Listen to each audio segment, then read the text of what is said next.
Hello dear students, welcome to our channel. In the last video we have discussed कि अगर suppose दो two digit number को multiply करना है तो व्हाट इज़ द शॉर्टकट है ना 1 सेकेंड या 2 सेकेंड में how to multiply that. For example अगर 95 इंटू 95 करना है तो answer should be 9025 and if we have to multiply 85 into 85 what should be the answer. So the answer should be 7225 right. So इसका हमने trick सीखा था last video में कि कैसे करना है. एंड ये वाली मल्टीप्लिकेशन कब एप्लीकेबल थी, उसके लिए रूल था कि यूनिट डिजिट में 5 होना चाहिए दोनों नंबर में always. So we have basic rule कि 5 होना चाहिए दोनों नंबर में, है ना. और लेफ्ट हैंड साइड वाला नंबर सेम होना चाहिए. बट आज की वीडियो में हम नया क्या सीखेंगे कि इंस्टेड ऑफ दिस 5 है ना, इंस्टेड ऑफ दिस 5 अगर यहाँ पे अगर कोई और नंबर है 2 है 3 है 4 है 5 है 6 है ना, इस नंबर और इस नंबर में, so in that case how to multiply right. So will try to understand that concept. और इसके अलावा एक और कंसेप्ट सीखेंगे कि अगर ये तो जैसे 2 डिजिट नंबर थे, but instead of this 2 digit number अगर सपोज हमें 112 को मल्टीप्लाई करना हो किसी और 2 डिजिट नंबर से 3 डिजिट नंबर से right, instead of 2 digit number suppose कोई और 3 डिजिट नंबर है, तो उसको कैसे मल्टीप्लाई करना है, क्या सेम रूल अप्लाई होगा या कुछ डिफरेंट रूल अप्लाई करना है right. So what will be the tips and tricks for that. So these two new concepts will try to discuss in this video. So I hope you have seen the last video. अगर last वाली video देखी है तो it will be easier for you to understand this concept. Otherwise you can also check out our last video. So जो कि 10x your math speed वाली video थी, playlist में स्पीड मैथ कैलकुलेशन की 4th वीडियो थी. सो आप playlist से देख सकते हैं राइट. तो चलिए शुरू करते हैं आज की वीडियो. तो सपोज़ अगर आपको मल्टीप्लाई करना है 61 मल्टीप्लाई बाय 69, तो कैसे करेंगे, उसके लिए क्या लॉजिक है. तो इसके लिए सबसे पहला स्टेप है, इसके लिए भी आपको 2 रूल्स याद करने पड़ेंगे राइट. सो सिंपल है रूल, ज़्यादा टफ नहीं है. But whenever we are multiplying तो रूल आर इंपॉर्टेंट. अगर रूल फॉलो नहीं हो रहा so in that case it the multiplication will not be possible. तो फर्स्ट रूल बोलता है कि ये जो यूनिट डिजिट नंबर है, यूनिट डिजिट नंबर मीन्स ये जो राइट हैंड साइड वाला नंबर है right. So the sum of both the unit digit should be 10. सो इस वाले केस में ये कितना है, 1 है एंड 9 है. सो 1 + 9 विल बिकम 10. तो जब भी सम 10 बनेगा उस वाले केस में ये वाला रूल एप्लीकेबल होगा. This is rule number 1. और सेकेंड रूल क्या बोलता है कि जो भी नंबर हमारे 10th डिजिट पे हैं, 10th डिजिट मीन्स ये लेफ्ट हैंड साइड पे है ना, दोनों नंबर शुड बी सेम. जैसे 61 और 69 में दोनों में क्या है, 6 है. So it can be 6 4 5 but ever जो भी नंबर है, 6 के अलावा कोई और नंबर भी हो सकता है बट सेम होना चाहिए राइट दोनों नंबर्स में. सो अगर ये दोनों रूल फॉलो हो रहे हैं उस वाले केस में we can directly multiply right. So उस वाले केस में ये रूल एप्लीकेबल हो जाएगा. तो चलिए देखते हैं कि how to multiply this if both the rules are satisfied. So let's multiply now. So अभी के लिए फ़िलहाल के लिए I am writing step 1 and step 2, but exams में कम्पिटेटिव एग्ज़ाम में you can write it directly, है ना, मेंटल कैलकुलेशन डायरेक्टली कर सकते हो. तो first time for proper explanation I am writing the steps right. So step 1 क्या बोलता है कि अगर दोनों रूल फॉलो हो रहे हैं तो हमारा जो भी 10th डिजिट वाला नंबर है, so will write that number. So here it is 6. सो 6 को मल्टीप्लाई कर देंगे नेक्स्ट नंबर के साथ. तो नेक्स्ट नंबर क्या होगा 6 के बाद 7. सो 6 multiply by 7 is how much, so it is 42 right.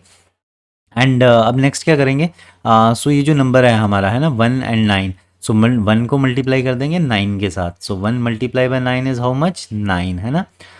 So do we write directly. So there is one trick कि यहाँ पे हमें 9 डायरेक्टली नहीं लिखना है, एक और 0 ऐड कर लेना है राइट.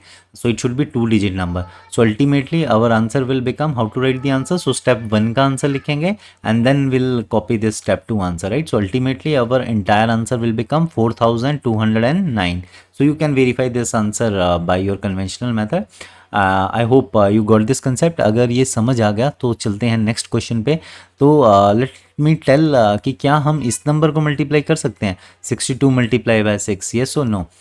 सो इस वाले केस में रूल नंबर 1 बोलता है कि यूनिट डिजिट का सम कितना होना चाहिए, 10 होना चाहिए. तो क्या ये सम 10 है, 2 + 6 10 है, नहीं, because it is 2 + 6 is 8 right. So that is why this rule will not be applicable. So will not be able to find by this method. इस वाले मेथड से कैलकुलेट नहीं होगा. Otherwise there are separate tips and tricks, so will discuss in the upcoming video.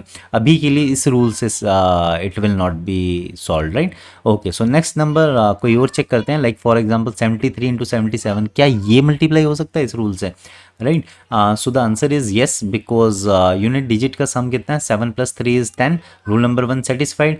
Rule number 2 says both the tens digit number should be same, so 7 is there in both the numbers, so obviously it is satisfied. Rule number 1 satisfied, rule number 2 satisfied, so happily we can do the multiplication, right?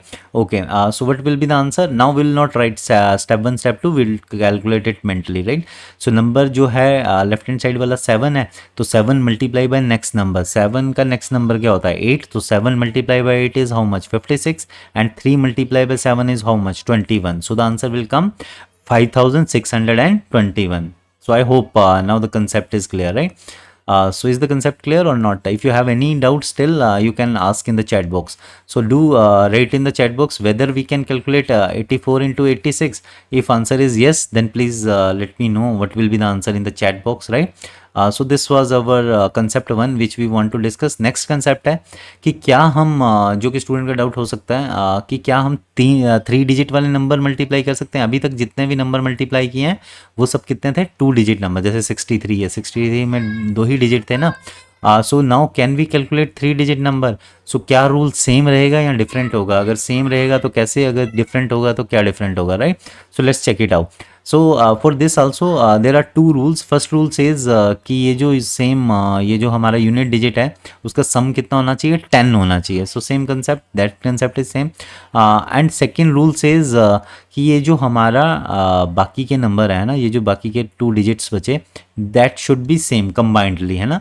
तो ऊपर वाले number में भी ये कितना है 11 है, नीचे वाले नंबर में भी कितना है 11 है. So if both are same we can multiply, right? So that is wise rule 1 rule 2 both satisfied. तो मल्टीप्लाई करते हैं, डायरेक्टली मेंटली कैलकुलेट कर लेते हैं. 11 है, 11 का next number 12, so 11 multiply by 12 is how much 132, and 2 multiply by 8 is how much 16. So answer will come 13,216, right? Easy. So same way, let's try few more questions ki whether those are possible or not. So let us say 122 multiply by 128, whether this is possible or not. So what will be the answer? So again 2 plus 8 10, again sum is 10, and the left hand side number is 12 in this case, again 12. So can you calculate it quickly? 1 second. So pause the video and try to answer. So 12 multiplied by 13 is how much 156, and 2 multiplied by 8 is how much 16. So the final answer comes 15,616, right? So you can see the answer is very huge, but still you are able to calculate within a fraction of second.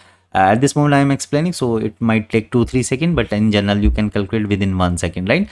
So I hope you find this video helpful. So if you like this video, please do like, share and subscribe our channel. In the future we will bring more such videos which will definitely help you out during your placement session of BE BTech, or otherwise during the government exam preparation. It will be very helpful, right? So if you need any other help in any other topic, so you can let us know in the comment box. We'll be happy to help you out. Thanks for the session. Have a nice day.